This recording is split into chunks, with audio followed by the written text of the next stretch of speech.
The sun had barely begun its descent when a group of 6 friends, eager for adventure, arrived at the edge of the vast, uncharted forest. Their destination was a secluded camping spot they had found online. Nestled deep within the woods, Alex, Emily, Jake, Sarah, Mike, and Laura had been planning this trip for months, each of them eager to escape the mundane routine of their daily lives. They parked their cars at the designated spot, unloaded their gear, and began their hike. The forest was dense, with the ancient trees standing like silent sentinels, their gnarled branches twisting toward the sky. As they walked, the forest seemed to close in around them, the air growing cooler and the sounds of civilization fading away. "Are we sure this is the right way?" Emily asked, her voice tinged with uncertainty. "Yeah, the GPS says we're on the right track," Jake replied, though he too felt a slight unease. After a few hours of trekking, they arrived at a small clearing beside a tranquil lake. The area was picturesque, with wild flowers dotting the landscape and the water shimmering under the late afternoon sun. They set up their tents, built a fire, and settled in for a night of storytelling and laughter. As darkness fell, the forest came alive with the sounds of nocturnal creatures, the friends, huddled around the fire, sharing ghost stories and tales of urban legends. "Have you guys ever heard of the Wendigo?" Mike asked, his voice low and dramatic. "It's this creature from Native American folklore. It's said to be a malevolent spirit, driven by an insatiable hunger for human flesh. They say it can mimic voices to lure people into the woods." "Oh, come on, Mike," Laura laughed. "We're here to have fun, not scare ourselves to death." But the mood had shifted, and as the fire crackled and the night grew colder, they couldn't shake the feeling that they were being watched. Around midnight, the group decided to turn in for the night.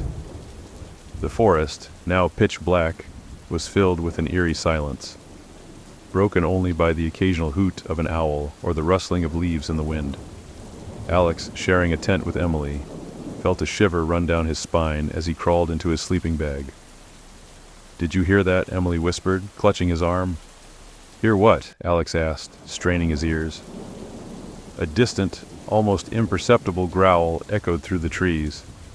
Alex tried to dismiss it as the sound of a distant animal, but he couldn't shake the feeling that something was very wrong. The night was long and restless. Strange noises seemed to come from all directions, twigs snapping, leaves rustling, and the occasional low growl that sent chills down their spines. By morning, everyone was on edge, their nerves frayed from lack of sleep and the oppressive sense of dread that hung over the campsite. "Maybe we should head back," Sarah suggested, her voice trembling. "I don't like this place." "We've only just got here," Jake protested. "We can't let a few creepy noises ruin our trip." Reluctantly, the group agreed to stay, though their enthusiasm had waned. They spent the day exploring the area, trying to enjoy the beauty of the forest, but the feeling of being watched never left them. As night fell once again, the sense of unease grew stronger. The fire that had seemed so warm and comforting the night before now cast long, flickering shadows that danced ominously around the campsite. They tried to distract themselves with more stories, but their laughter was forced, and their eyes kept darting to the darkness beyond the firelight. Suddenly, a blood-curdling scream pierced the night.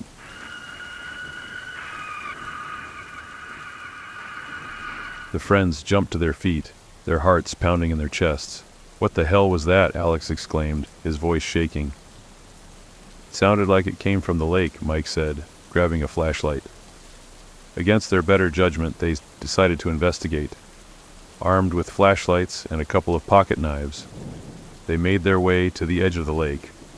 The water was eerily still, reflecting the pale light of the moon. They scanned the area, their breaths visible in the cold night air.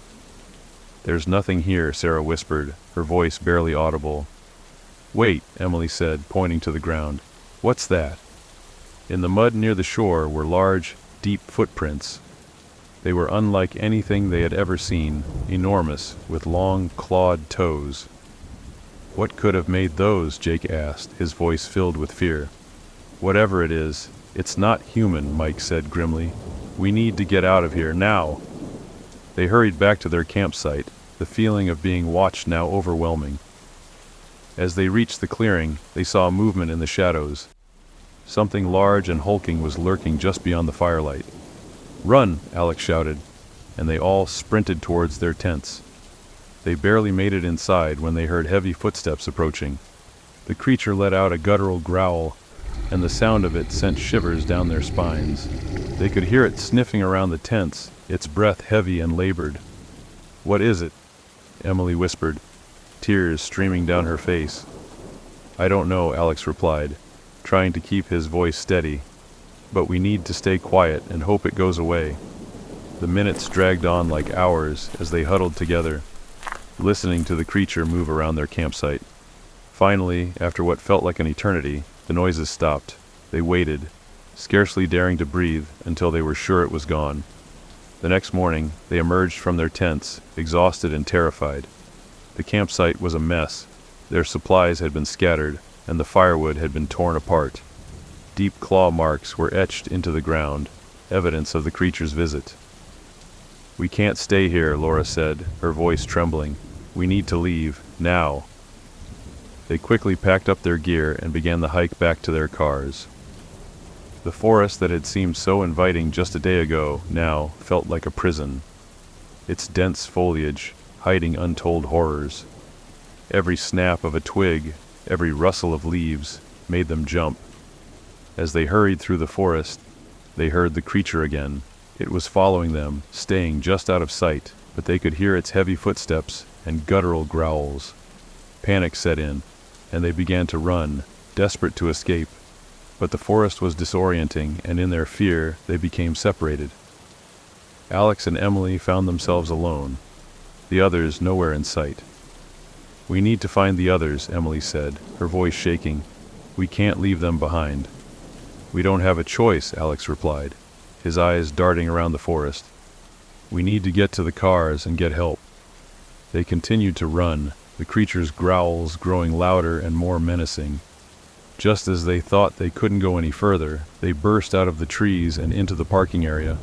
Their cars were still there, a lifeline back to safety. They jumped into Alex's car and sped away, the forest quickly receding in the rearview mirror. As they drove, they saw the others up ahead, running frantically towards them. They stopped and everyone piled into the car, their faces pale with fear. "We need to go to the police," Sarah said, her voice shaking. "They need to know what's out there." They drove to the nearest town and went straight to the police station.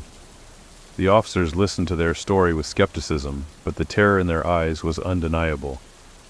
A search party was organized, and they returned to the forest with armed officers and tracking dogs. For days they searched the forest, but there was no sign of the creature. The campsite was found, and the strange footprints were documented, but the creature itself remained elusive. The friends never returned to that forest. The experience left them scarred, their nights haunted by the memories of the creature that had stalked them. They learned to live with their fear, but the terror of that night would stay with them forever. Years later, as they gathered for a reunion, they couldn't help but talk about the ordeal that had bonded them in fear. They shared a silent understanding that some things in the world are better left undiscovered, lurking in the shadows where they belong.